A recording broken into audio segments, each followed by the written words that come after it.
Bonjour les enfants, joyeux Noël. J'espère que vous allez bien. Voilà. Le Seigneur Jésus nous encourage, comme Fanny nous a enseigné il y a 2 dimanches, à prendre soin des petits, des faibles, des enfants. Jésus se met au niveau d'un enfant pour que les disciples regardent plus vers les plus petits. Les disciples, ils sont conduits donc à avoir un esprit comme celui d'un enfant, comme celui d'un petit.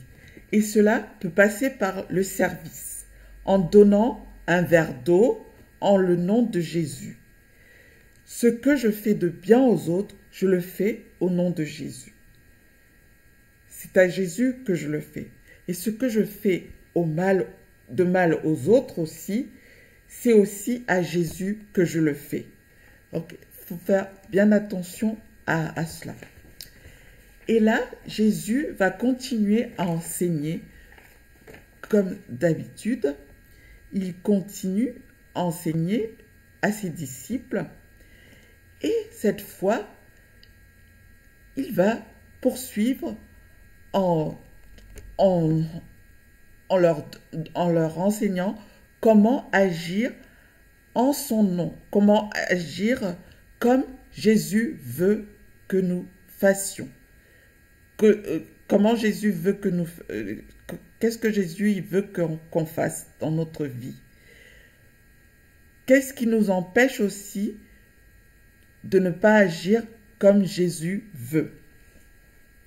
Est-ce qu'il y a en moi des choses qui m'empêchent d'aller vers le Seigneur, qui m'empêchent d'aller vers la vie éternelle? Agir au nom de Jésus, c'est prendre soin des autres comme Jésus veut. Le bon berger, c'est le Seigneur Jésus. Il prend soin de nous qui sommes faibles, qui sommes petits. Et notre façon d'être, c'est suivant notre façon d'être qui va influencer les autres. Prenons soin des petits et ne les empêchons pas de croire en Dieu. Qu'est-ce qui peut m'empêcher d'agir au nom de Jésus? Comment donc agir comme Jésus veut? Comment je vais agir comme Jésus veut? Comment agir vraiment comme Jésus veut? Comment agir comme Jésus veut? Comment je vais agir comme Jésus veut? Alors Jésus nous dit dans la Bible, dans l'évangile, dans la Bible que vous voyez, dans l'évangile de Marc au chapitre 9, au verset 43, il nous dit « Si ta main te pousse à mal agir, coupe-la. » C'est un choc, c'est dur. Vous imaginez les enfants, combien la main est utile, combien avec la main je peux faire beaucoup de choses. Et là Jésus, il dit, si ta main te pousse à mal agir, coupe-la. C'est dur. Vous le savez, avec la main, qu'est-ce que tu peux faire? Tu peux dessiner, tu peux faire des bricolages, tu peux aider maman à faire la vaisselle, tu peux faire des jeux avec tes copains et tes copines, tu peux ranger tes jouets, tu peux faire plein de belles choses avec tes mains. Mais qu'est-ce qui se passe aussi avec ces mains? Parfois, tu peux aussi faire des mauvaises choses. Comme par exemple quoi? Comme par exemple, à l'école, il y a un copain qui est en train de te dire des choses qui ne te plaisent pas. Et qu'est-ce qui se passe? Tu vois le copain et tu prends ta main, tu le gifles au lieu de plutôt aller et l'embrasser. Et là, avec ta main, tu agis mal plutôt au lieu de faire du bien à ton copain. Et Jésus rajoute même que quand tu agis mal comme ça avec ta main, il dit dans la Bible que mieux vaut pour toi entrer manchot dans la vie que d'avoir les 2 mains et d'aller en enfer. C'est quoi l'enfer? C'est un endroit qui n'est pas au ciel. C'est un endroit où il y a le diable, l'ennemi, et c'est un endroit où le feu ne s'éteint pas. Jésus le dit dans la Bible. Le feu ne s'éteint pas, le ver ne meurt pas. Et le feu ne s'éteint pas. C'est terrible. Oh, c'est terrible un endroit comme ça. Est-ce que tu aimerais vivre dans un tel endroit? Moi non. Je pense que toi aussi, non, pas du tout. Je pense que toi non plus, pas du tout. Et alors Jésus il poursuit.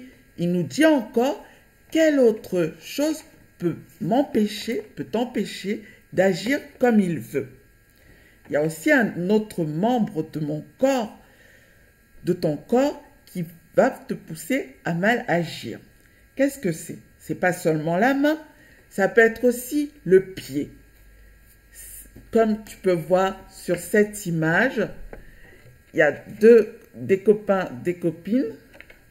Sur cette image, je ne sais pas si vous arrivez à bien le voir. Voilà, ils ont leurs pieds. Mais avec les pieds, au lieu de faire des belles choses comme avec les pieds, tu peux faire aussi des belles choses. Je sais que tu sais faire beaucoup de belles choses avec les pieds. Tu peux aller marcher avec papa, maman. Tu peux aller aussi à l'école. Tes pieds te permettent de bouger, d'aller venir comme tu veux. Tu peux aller aussi avec tes pieds, tu peux venir à l'église. Voilà, Dieu te permet d'avoir les pieds aussi pour faire de belles choses comme ça. Avec les pieds, tu peux aller marcher en forêt, ramasser des champignons, mais ça tu utilises aussi à la fois tes pieds, tes mains. C'est merveilleux. Mais qu'est-ce qui se passe aussi avec ces pieds? Jésus, il poursuit dans la parole de Dieu, il dit, si ton pied te pousse à mal agir, coupe-le. Oh, là encore, c'est un choc. Comment je vais couper mon pied? J'aimerais pas ça. Toi non plus, tu n'aimerais pas couper ton pied. Il dit, mieux vaut pour toi entrer boiteux. C'est vrai que c'est triste. Je pense que tu es triste aussi quand tu vois un homme ou une femme qui boite dans la rue, qui n'arrive pas à marcher parce qu'il lui manque un pied bien droit comme toi. Et là, Jésus dit aussi que mieux vaut pour toi entrer boiteux dans la vie que d'avoir les deux pieds et d'être jeté en enfer. L'enfer, vous vous rappelez, je viens de le dire plus haut, c'est un lieu où le feu ne s'éteint pas et où le ver ne meurt pas. C'est un choc. Et oui, quand Dieu nous a créés, il nous a donné à chacun nos pieds. Je l'ai dit tout à l'heure, vous le savez aussi les enfants, qu'il vous permet de faire beaucoup de bonnes choses, qui vous permet d'aller et venir de façon libre, comme vous voulez, comme nous voulons. Mais si finalement, tu utilises ce pied pour faire du mal, c'est-à-dire pour pécher. Oui, parce que la Bible dit aussi que qu'est-ce qu'il y a dans notre cœur? Qu'est-ce qu'il y a dans notre cœur? Il y a dans notre cœur le mal, le péché, tout ce qui nous pousse à faire du mal, tout ce qui nous pousse à faire ce qui ne plaît pas à Dieu. Et oui, et là, qu'est-ce qu'on fait à ce moment-là, quand on pêche contre Dieu? Avec le pied, par exemple, tu vas utiliser ton pied pour aller voler des affaires dans le sac d'un de tes amis. Et là, tu ne fais pas plaisir à Dieu. Tu ne fais pas ce que Jésus veut. Tu ne fais pas ce que Dieu veut. Jésus veut que tu évites ce qui peut t'entraîner, ce qui peut te conduire loin de lui, loin de vivre avec Dieu pour toujours. La pire des choses, c'est le péché. C'est de vouloir vivre sa vie sans Dieu, en ne comptant que sur nos propres forces, nos seules forces, que sur moi, que sur toi. Une autre partie du corps, cette fois, c'est l'œil. Oh oui, avec l'œil, on voit beaucoup de choses, beaucoup de belles choses. On regarde beaucoup de belles choses aussi. C'est vrai, ça nous permet de voir beaucoup de belles choses. Mais l'œil aussi entraîne au péché. C'est celui qui se laisse aussi séduire, attirer avec l'œil. On se laisse séduire et attirer aussi. Des fois par des mauvaises choses aussi. Ce que nous voyons peut nous tromper et nous faire désirer ce qui est mauvais pour nous. Donc nous allons couper par exemple un arbre malade pour l'empêcher de contaminer les autres. Ça peut être ça comme exemple. Et toi, tu vas peut-être, avec les yeux, tu vois des belles choses, tu vois tous les beaux arbres que Dieu a créés, tous les beaux jardins, tous les beaux parcs, tous les beaux jouets, toutes les belles robes, tous les beaux pantalons, toutes les belles voitures. Et là, avec les yeux, qu'est-ce que tu vas faire? Peut-être à l'école, il y a un devoir. Et là, tu te dis, oh, je n'ai pas bien révisé. Oh, j'ai mon copain à côté. Oh, il est il est fort. Je suis sûre qu'il a bien étudié sa leçon. Alors, tu te dis, oh, j'ai des yeux. Je vais regarder ce qu'il est en train d'écrire. Et là, tu recopies tout ce qu'il a écrit. Est-ce que c'est ce que Dieu veut? Non, c'est pas ce que Dieu veut. Et là, Dieu ne veut pas que tu triches. Dieu ne veut pas que tu utilises tes yeux pour faire du mal. Voilà. Donc, Jésus poursuit et il affirme encore dans la parole de Dieu, dans la Bible, que si ton œil te pousse à mal agir, arrache-le. Oh là là, c'est dur aussi quand je vois des fois des gens aveugles, des gens qui n'ont pas des yeux bien ouverts, qui ne peuvent pas voir aussi bien que la plupart d'entre nous. C'est dur de les voir, devoir marcher avec une canne ou un chien qui les guide. C'est pas facile. Et je pense que toi aussi, quand tu les vois comme ça, c'est pas facile de les voir comme ça.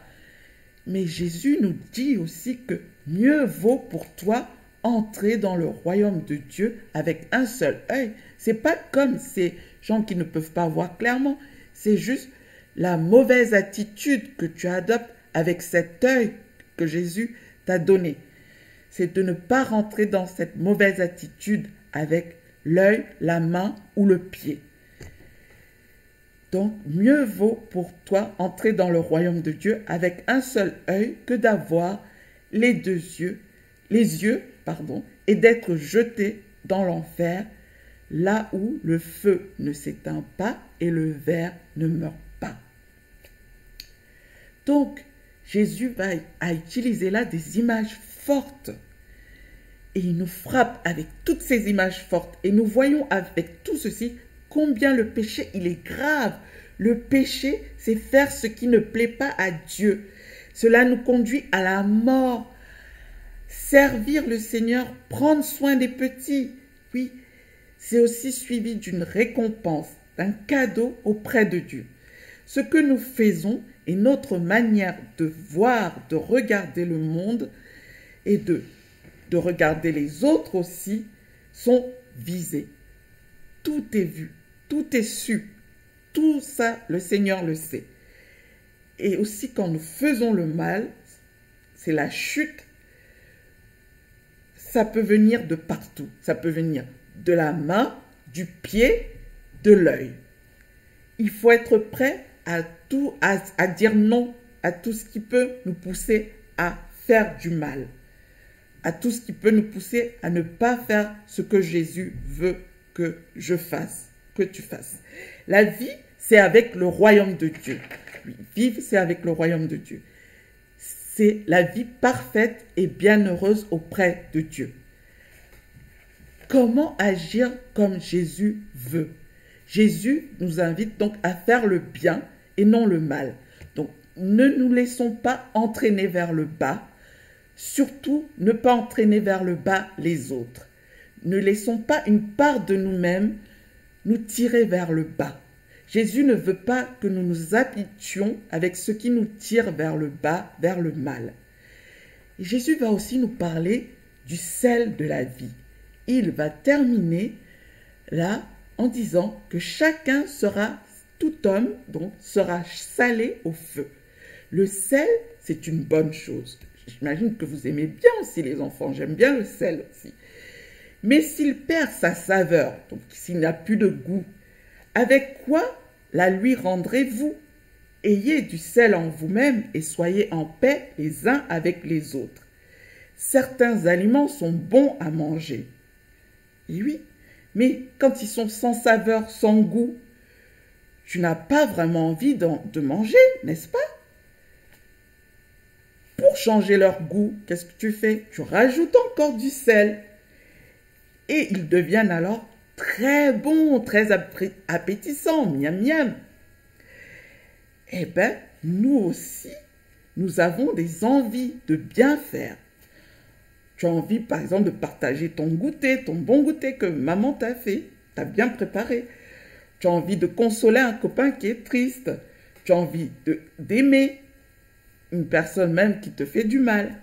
Mais cela reste des envies. Mais pour que tu puisses vraiment le faire, tu as besoin aussi d'être salé. Nous avons tous besoin d'être salés. C'est quoi être salé? Mais Jésus nous propose d'être salés au feu de l'Esprit Saint de Dieu. Jésus, il sait que seul l'Esprit Saint de Dieu pourra redonner toute sa saveur, tout son goût à notre vie. Ainsi, nous sèmerons, donc nous allons planter la paix, la joie, l'amour, le bonheur, tous les bons fruits de l'Esprit de Dieu autour de nous. Voilà. Alors, nous allons, le verset d'aujourd'hui, je vais vous le mettre comme ça, j'espère que vous allez bien le voir. Et si ton œil te pousse à mal agir, arrache-le. C'est dans Marc chapitre 9, verset 47. Et si ton œil te pousse à mal agir, arrache-le. Marc chapitre 9, verset 47. Je vais vous mettre le chant pour terminer. Un instant, s'il vous plaît.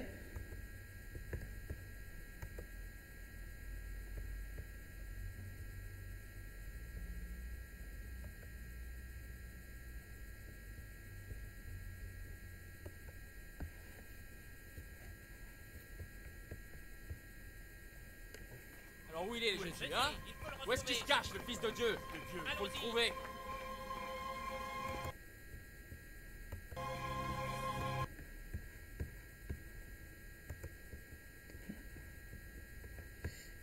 Désolé, il y a un souci.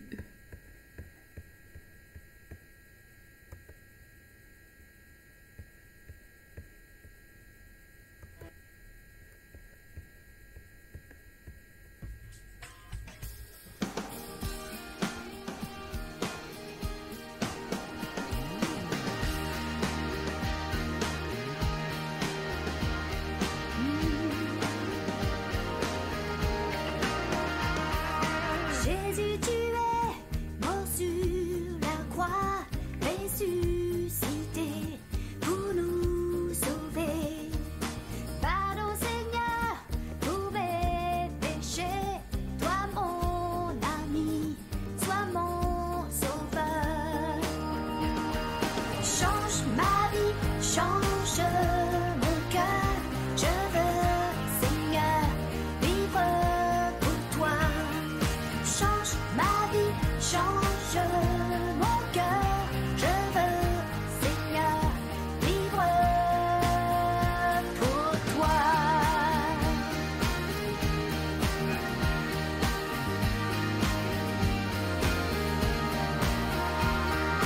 Jésus, tu es mort sur la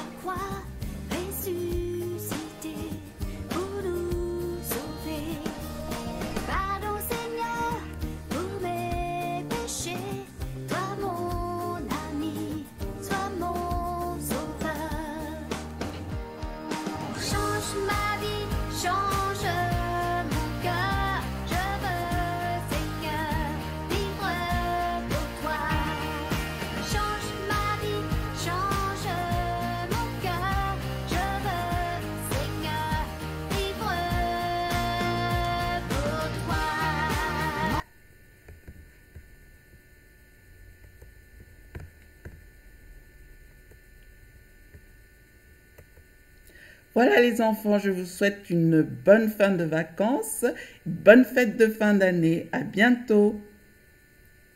Que Dieu vous bénisse.